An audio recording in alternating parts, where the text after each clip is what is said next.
आपके लड़के की कुंडली में मंगल बड़ा ही अशुभ प्रभाव दे रहा है और साथ ही शनि की नीच दृष्टि वैवाहिक सुख को पूर्ण रूप से प्रभावित कर रही है।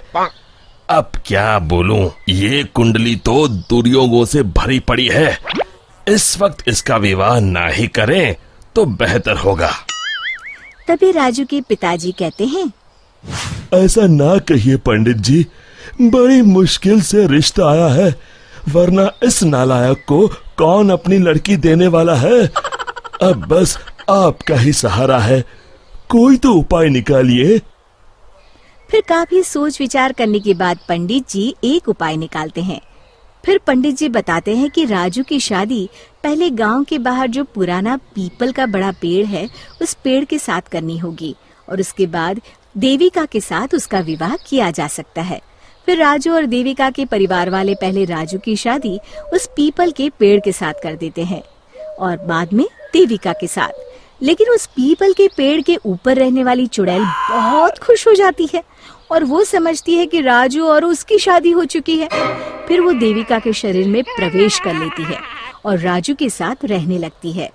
फिर एक दिन राजू की माँ उसे ताना मारते हुए कहती है, अरे निखट्टू, कब तक घर में बैठा मुफ्त की रोटियां तोड़ेगा? अब तो तेरी शादी हो गई है, कुछ तो शर्म कर। क्या माँ, सुबह सुबह फिर से तुम्हारा भाषण शुरू हो गया। तुम चिंता मत करो, मैं जल्द ही खुद का व्यापार शुरू करने वाला हूँ। अरे बेटा, तू किसे बेवकूफ बना रहा है, मुझे या अपने आप को? पिछले 5 सालों से यही सुनते आ रही हूँ। बस बहुत हो गया, मैं कुछ नहीं जानती। कल से अपना और अपनी पत्नी के राशन पानी का इंतजाम तू खुद कर ले। अब तेरा बोझ हम लोग और नहीं उठा सकते। इतना कहकर राजू की माँ वहाँ से चली जाती है। फिर राजू सोच में डूब जाता है। तभी देविका उससे कहती है, सुनिए जी, आप चिंता मत करिए, आपको कहीं काम करने जाने की जरूरत नहीं है, आप बस मेरे पास रहिए। अरे भाग्यवान, अगर कमाने नहीं जाऊंगा तो अपना गुजारा कैसे होगा? तुमने सुना नहीं माँ क्या कह के गई है? अभी आप बेफिक्र होकर सो जाइए, मेरे पास एक जादुई पोटली है। फिर देविका उसे एक लाल रंग की पोटली दिखाती है। आपको जितने पैसे चाहिए उतने पैसे इस पोटली में हर सुबह आपको मिल जाया करेंगे। बस ये राज हम दोनों के बीच रहना चाहिए। राजू अपनी पत्नी की बात सुनकर बड़ा खुश हो जाता है और आराम से सो जाता है। फिर अगली सुबह जब राजू की आंख खुलती है, वो ये देखकर हैरान हो जाता है कि उस पोटली में सच में पैसे हैं। फिर यही रोज की बात हो जाती है। अब राजू सारा दिन मजे से घर में आराम करता।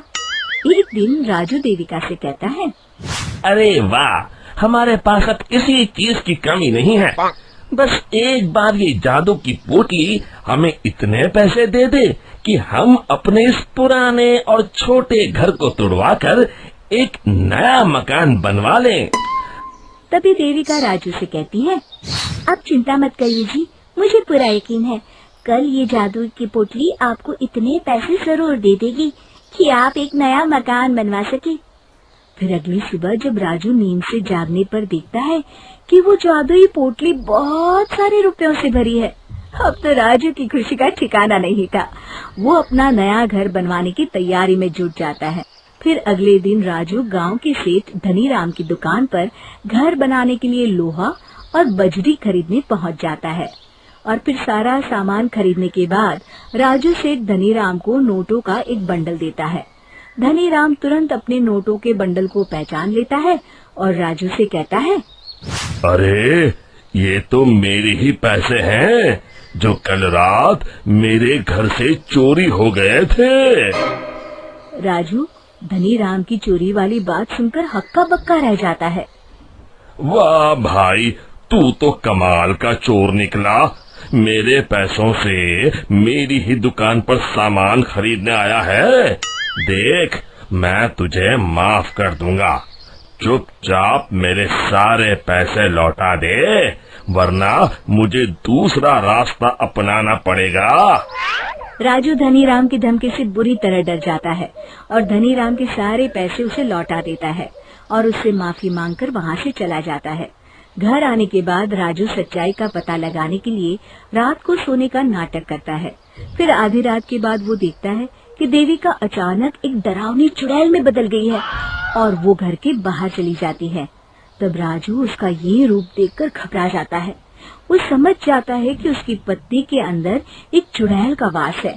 फिर राजू उसका पीछा करता है और उसे लोगों के घरों में चोरी करते देख लेता है।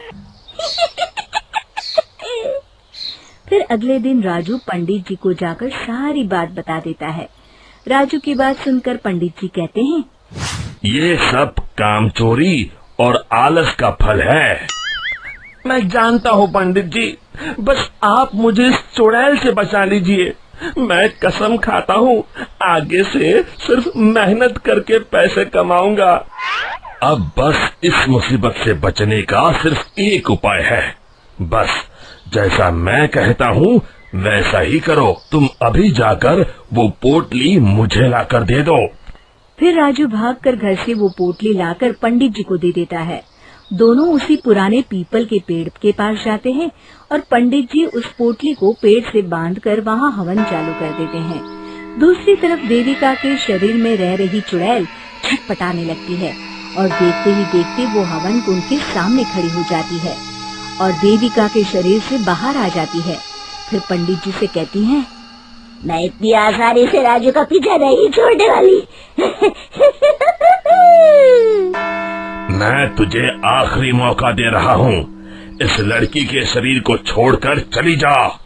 मेरी बात मान ले चुड़ैल, वरना मैं तुझे जलाकर राख कर दूंगा। तू मुझे नहीं जानता पंडित, इसलिए तू इतनी बड़ी बड़ी बातें कर रहा है। लगता है आज तेरा आखिरी दिन है। तो तू नहीं मानेगी तो ठीक है, अब मजा देख। और फिर पंडित जी जोर जोर से मंत्र पढ़ना शुरू कर देते हैं। हवन कुंड की अग्नि देखते ही देखते बहुत बड़ा रूप धारण कर लेती है। चुड़ैल उस पोटली के अंदर कैद हो जाती है। अरे अरे ये कैसे हो गया?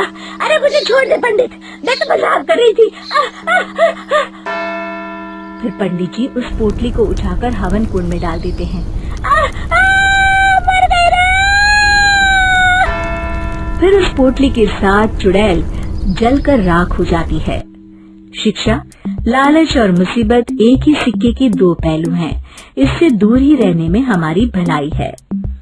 दोस्तों, हमें उम्मीद है कि आपको हमारी ये कहानी पसंद आई होगी। कृपया हमारे चैनल को सब्सक्राइब करें और सभी अपडेट्स के लिए बेल आइकन जरूर दबाएं।